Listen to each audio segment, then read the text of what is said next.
ಎಲ್ರಿಗೂ ನಮಸ್ಕಾರ. ಗೆಳತಿ ಯೂಟ್ಯೂಬ್ ಚಾನಲ್‌ಗೆ ಮತ್ತೊಮ್ಮೆ ಸ್ವಾಗತ. ಇವತ್ತಿನ ವಿಚಾರ ಕೆಲವ್ರಿಗೆ ಬೇಜಾರು ಅನ್ನಿಸ್ಬೋದು. ಇನ್ನು ಕೆಲವ್ರಿಗೆ ಸಮಾಧಾನ ಅನ್ನಿಸ್ಬೋದು. ಆದ್ರೂ ಈ ವಿಚಾರ ವಿಡಿಯೋ ಮಾಡಿ ಯಾಕೆ ಶೇರ್ ಮಾಡ್ತಾ ಇದ್ದೀನಿ ಅಂದ್ರೆ, ಇಂಥ ತಪ್ಪನ್ನ ಯಾರು ಮಾಡಬಾರ್ದು ಅಂತ ಅಷ್ಟೇನೆ. ಇತ್ತೀಚೆಗೆ ವ್ಯೂವರ್ಸ್ ಒಬ್ರು ಕಮೆಂಟ್ ಮಾಡಿದ್ರು. ಮನೆ ಅಕ್ಕಪಕ್ಕದಲ್ಲಿ ಹೂವಿನ ಗಿಡಗಳನ್ನ ಹಾಕ್ಕೊಂಡಿರ್ತಾರೆ. ಅವರು ಮನೆ ಪೂಜೆಗಾಗಿರ್ಬೋದು ಅಥವಾ ಮನೆ ಒಂದ್ ರೀತಿ ಸುಂದರವಾಗಿ ಕಾಣಿಸ್ಲಿ ಅನ್ನೋ ಕಾರಣಕ್ಕಾಗಿರ್ಬೋದು, ಒಂದಷ್ಟು ಹೂವಿನ ಗಿಡಗಳನ್ನ ಹಾಕ್ಕೊಂಡಿರ್ತಾರೆ. ದಾರಿನಲ್ಲಿ ಹೋಗೋರ್ಗೆ ಅದನ್ನ ನೋಡಿ ಇಷ್ಟ ಆಗತ್ತೆ. ಹೂಗಳು ಗಿಡದಲ್ಲೇ ಒಣಗಿ ಬಿದ್ದು ಹೋಗೋದ್ರ ಬದಲು ನಮ್ಮನೇಲಿ ದೇವ್ರ ಪೂಜೆಗಾದ್ರೂ ಉಪಯೋಗಿಸೋಣ, ದೇವ್ರಿಗಾದ್ರೂ ಇಡೋಣ ಅಂತ ಹೇಳಿ ಅದನ್ನ ಕಿತ್ಕೊಂಡು ಹೋಗ್ತಾರೆ. ಕೆಲವರು ಮನೆಯವರನ್ನ ಕೇಳಿ ಕಿತ್ಕೊಂಡ್ರೆ, ಇನ್ ಕೆಲವರು ಅವ್ರಿಗೆ ಕಾಣದಾಗೆ ಕಿತ್ಕೊಂಡು ಹೋಗ್ತಾ ಇರ್ತಾರೆ ಅವ್ರ ಪಾಡ್ಗವ್ರು. ಇದು ತಪ್ಪು ಸರಿ ಅನ್ನೋದಕ್ಕಿಂತ ಅವರು ಅದನ್ನ ಯಾಕೆ ತಗೊಂಡು ಹೋಗ್ತಾ ಇದ್ದಾರೆ ಅನ್ನೋದು ಮುಖ್ಯ ಅಲ್ವಾ? ಏನೋ ಅವರು ಕೂಡ ಅದನ್ನ ಕಿತ್ಕೊಂಡು ಹೋಗಿ ವೇಸ್ಟ್ ಮಾಡ್ತಾರೆ ಅನ್ನೋದಾದ್ರೆ ಅದು ತಪ್ಪು ಅನ್ಬೋದು. ಅವರು ಕೂಡ ದೇವ್ರ ಪೂಜೆಗೆ ತಗೊಂಡು ಹೋಗೋದ್ರಿಂದ ಇದ್ರಲ್ಲಿ ತಪ್ಪೇನಿದೆ? ಆದ್ರೆ ಮನೆಯವರನ್ನ ಕೇಳದೆ ತಗೊಂಡು ಹೋಗೋದು ಸರಿನಾ ಅನ್ನೋ ಪ್ರಶ್ನೆ ಕೂಡ ನಿಮಗ್ ಬರ್ಬೋದು. ಇದನ್ನೇ ಒಬ್ರು ಕಮೆಂಟ್ ಅಲ್ಲಿ ತಿಳಿಸಿದ್ದಾರೆ. ಹೂನ ಕಿತ್ಕೊಂಡು ಹೋಗ್ತಾರೆ ಅಂತ ಹೇಳಿ ಗಿಡನೇ ಕಟ್ ಮಾಡುವಂಥದ್ದು ಅಥವಾ ಒಂದು ಹೂ ಬಿಡದ ಹಾಗೆ ಎಲ್ಲಾ ಮೊಗ್ಗು ಸಮೇತ ಅದನ್ನ ಕಿತ್ಕೊಳ್ಳೋದು ಇದು ಎಷ್ಟು ಸರಿ? ಇದು ಸರಿನಾ ತಪ್ಪಾ? ಅಂತ ತುಂಬಾನೇ ನೊಂದ್ಕೊಂಡು ಬೇಸರದಿಂದ ಕಮೆಂಟ್ ಮಾಡಿದ್ರು. ಈ ತರ ಕಮೆಂಟ್ಸು ಇದೇನ್ ಮೊದಲಲ್ಲ. ಹಿಂದೆ ಕೂಡ ಈ ತರ ವಿಚಾರವಾಗಿ ಕಮೆಂಟ್ಸ್ ಅನ್ನ ಮಾಡಿದ್ರು. ಈ ರೀತಿ ನಾವು ದಾರಿನಲ್ಲಿ ಹೋಗುವಾಗ ಬೇರೆಯವರ ಮನೆ ಹತ್ರ ಇರುವಂತ ಗಿಡದಿಂದ ನಾವು ಹೂ ತಗೊಂಡ್ ಬರ್ಬೋದಾ? ಅದನ್ನ ನಾವು ದೇವ್ರ ಪೂಜೆಗೆ ಉಪಯೋಗಿಸ್ಬೋದಾ ಅಂತ ಕೂಡ ಸುಮಾರು ಜನ ಕೇಳಿದ್ರು. ಇನ್ನು ಕೆಲವರು ನಾವೆಷ್ಟು ಆಸೆ ಪಟ್ಟು ಗಿಡನ ಬೆಳೆಸಿರ್ತೀವಿ. ಆದ್ರೆ ನಮ್ಮ ಗಿಡದಲ್ಲಿ ಬಿಟ್ಟಿರುವಂತ ಹೂವು ನಮಗೇ ಸಿಗೋದಿಲ್ಲ. ದಾರಿನಲ್ಲಿ ಹೋಗೋರು ಕಿತ್ಕೊಂಡು ಹೋಗ್ತಾ ಇರ್ತಾರೆ. ತುಂಬಾ ಬೇಜಾರಾಗತ್ತೆ. ಇದು ಸರಿನಾ ತಪ್ಪಾ? ಅನ್ನೋ ರೀತಿನಲ್ಲಿ ಕಮೆಂಟ್ಸ್‌ಗಳು ಬಂದಿತ್ತು. ನಾನು ಅದನ್ನ ಓದಿ ಅವ್ರಿಗೆ ಸಮಾಧಾನ ಆಗೋ ರೀತಿನಲ್ಲಿ ಉತ್ತರನ ಕೊಡ್ತಾ ಇದ್ದೆ. ಆದ್ರೆ ಇವ್ರು ಮಾಡಿರೋಂಥ ಕಮೆಂಟ್ಸ್ ಇದೆಯಲ್ಲ, ಇದು ಇಬ್ಬರಿಗೂ ಅನ್ವಯಿಸೋ ರೀತಿನಲ್ಲೇ ಇತ್ತು. ಹಾಗಾಗಿ ಇದಕ್ಕೆ ಉತ್ತರ ಕೊಡ್ಲೇಬೇಕು ಅಂತ ಹೇಳಿ ವಿಡಿಯೋ ಮಾಡಿ ಶೇರ್ ಮಾಡ್ತಾ ಇದ್ದೀನಿ. ವಿಡಿಯೋನ ಕೊನೆ ತನಕ ನೋಡಿ. ನಿಮ್ಮ ಅನಿಸಿಕೆ, ಅಭಿಪ್ರಾಯ ಮತ್ತೆ ನಾನ್ ಹೇಳಿರುವಂತ ವಿಚಾರ ನಿಮ್ಗೆ ಏನ್ ಅನ್ಸುತ್ತೆ ಅನ್ನೋದನ್ನ ತಪ್ಪದೆ ಕಮೆಂಟ್ಸ್ ಅಲ್ಲಿ ತಿಳಿಸಿ. ಇದೊಂದು ಚಿಕ್ಕ ವಿಚಾರನೇ ಆಗಿರ್ಬಹುದು. ಆದ್ರೆ ಎಷ್ಟೋ ಜನರ ಮನಸ್ಸಿನ ಮೇಲೆ ಇದು ಪರಿಣಾಮ ಬೀರುತ್ತೆ.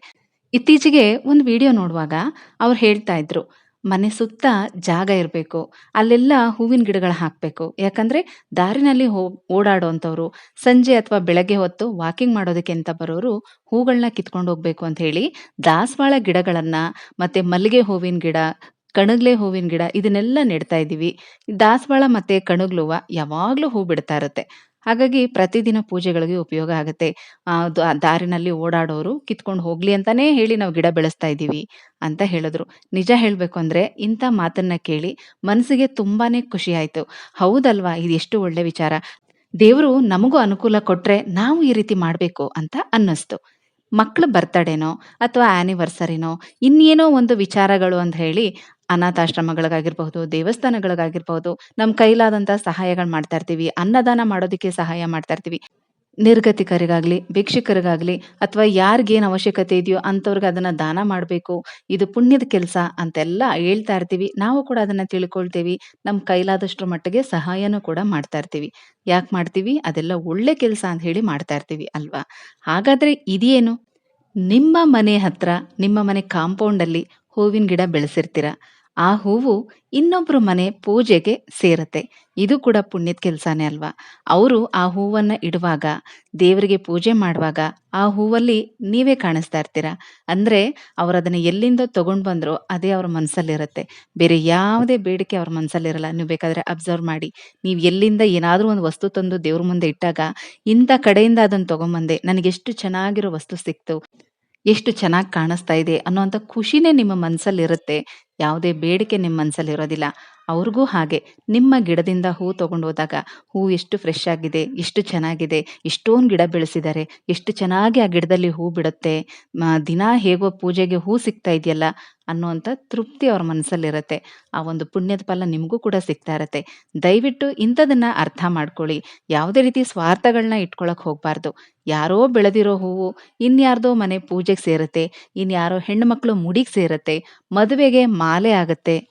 ಯಾರೋ ಎಲ್ಲೋ ಬೆಳೆದಿರುವಂತ ದವಸ, ಧಾನ್ಯ, ತರಕಾರಿ, ಹಣ್ಣು ನಮ್ ಹೊಟ್ಟೆ ಸೇರತ್ತೆ. ಅಲ್ವಾ? ಎಲ್ಲ ಒಂದು ಋಣ ಅಷ್ಟೇನೆ. ಯಾರಿಗೆ ಏನ್ ಸಿಗಬೇಕೋ, ಯಾರ ಮುಖಾಂತರ ಏನು ಸಿಗಬೇಕು ಅಂತ ಇರುತ್ತೋ, ಅದೆಲ್ಲ ಭಗವಂತನಿಚ್ಛೆ. ಅಂಥವ್ರ ಮುಖಾಂತರ ಇನ್ನೊಬ್ರ ಮನೆಗೆ ಅದು ಸೇರ್ತಾ ಇರತ್ತೆ. ದಯವಿಟ್ಟು ಇಂಥದನ್ನ ಅರ್ಥ ಮಾಡ್ಕೊಳ್ಳಿ. ಯಾವುದಕ್ಕೂ ಅಷ್ಟೇ ಸ್ವಾರ್ಥ ಅನ್ನೋದನ್ನ ಇಟ್ಕೊಳಕ್ ಹೋಗ್ಬಾರ್ದು.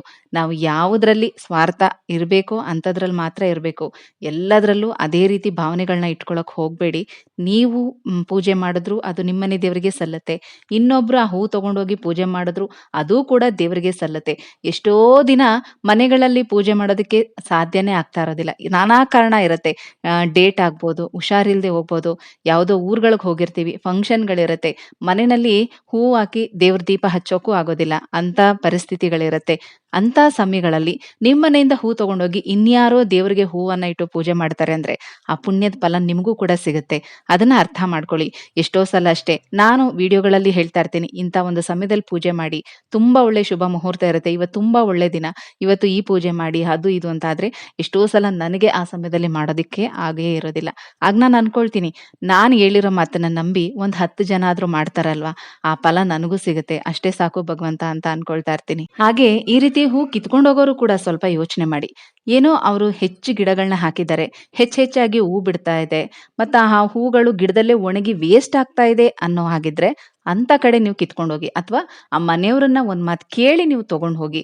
ಅವರು ಒಂದೋ ಎರಡೋ ಗಿಡ ಹಾಕೊಂಡಿದ್ದಾರೆ. ಅದ್ರಲ್ಲಿ ಒಂದ್ ಸ್ವಲ್ಪನೇ ಹೂ ಬಿಡ್ತಾ ಇದೆ. ಅವ್ರ ಮನೆಗೆ ಅದು ಸಾಕಾಗ್ತಾ ಇಲ್ಲ ಅನ್ನೋ ತರ ಇದ್ದಾಗ, ದಯವಿಟ್ಟು ಅಂತ ಕಡೆ ಹೂಗಳನ್ನ ಕೀಳಕ್ ಹೋಗ್ಬೇಡಿ. ಯಾರಿಗೇ ಆದ್ರೂನು ನಾವು ಬೆಳೆಸಿರುವಂತ ಹೂಗಳು ನಮ್ ಮನೆಗ್ ಪೂಜೆಗಿಡ್ಬೇಕು ಅನ್ನೋ ಒಂದು ಆಸೆ ಇದ್ದೇ ಇರುತ್ತೆ ಅಲ್ವಾ? ಕಾಂಪೌಂಡ್ ಇಂದ ಹೊರಗಡೆ ರಸ್ತೆ ಬದಿಯಲ್ಲಿ ಇರುವಂತ ಗಿಡಗಳಾದ್ರೆ ಯಾರ ಅಪ್ಪಣೆನೂ ಬೇಕಾಗೋದಿಲ್ಲ. ಆದ್ರೆ ಅವರ ಮನೆಯ ಕಾಂಪೌಂಡ್ ಒಳಗಡೆ ಇರುವಂತ ಗಿಡಗಳಲ್ಲಿ ನೀವು ಹೂ ಕಿತ್ಕೋತೀರಾ ಅಂದ್ರೆ ಮನೆಯವರ ಪರ್ಮಿಷನ್ ತಗೊಳ್ಳೇಬೇಕು. ದಯವಿಟ್ಟು ಇದನ್ನ ಅರ್ಥ ಮಾಡ್ಕೊಳ್ಳಿ. ನಮ್ಮ ಗಿಡದಲ್ಲಿ ಬೆಳೆದಿರೋ ಹೂವು ನಮಗೇ ಉಪಯೋಗಕ್ಕೆ ಬರಲ್ಲ ಅಂದಾಗ ಕೋಪ ಬರೋದು ಸಹಜ. ಖಂಡಿತ ಅದು ಕೂಡ ತಪ್ಪೇನಲ್ಲ. ಗಿಡದಲ್ಲಿ ಹೂಗಳು ಜಾಸ್ತಿ ಇದೆ.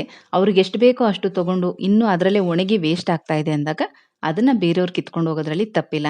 ಆದ್ರೆ ಮನೆಯವರ ಹತ್ರ ಕೇಳ್ಕೊಂಡು ಕಿತ್ಕೊಂಡು ಹೋಗಿ. ಇಬ್ಬರ ಜಗಳ ಮೂರನೇವರಿಗೆ ಲಾಭ ಅಂತಾರೆ. ಆದ್ರೆ ಇಬ್ಬರ ಜಗಳದಲ್ಲಿ ಬಲಿಯಾಗಿದ್ದು ಆ ಗಿಡ. ಒಂದು ಗಿಡನ ನೆಟ್ಟಿ ಬೆಳೆಸಿ ಅದು ಹೂ ಬಿಡೋ ತನಕ ಅದ ಆರೈಕೆ ಮಾಡ್ಬೇಕು ಅಂದ್ರೆ ಎಷ್ಟು ಸಮಯ ತಗೊಳುತ್ತೆ. ಕೈಗ್ ಬಂದಿದ್ದು ಬಾಯಿಗೆ ಬರ್ಲಿಲ್ಲ ಅಂದ್ರೆ ಅಷ್ಟೇ ಬೇಸರ ಕೂಡ ಆಗತ್ತೆ.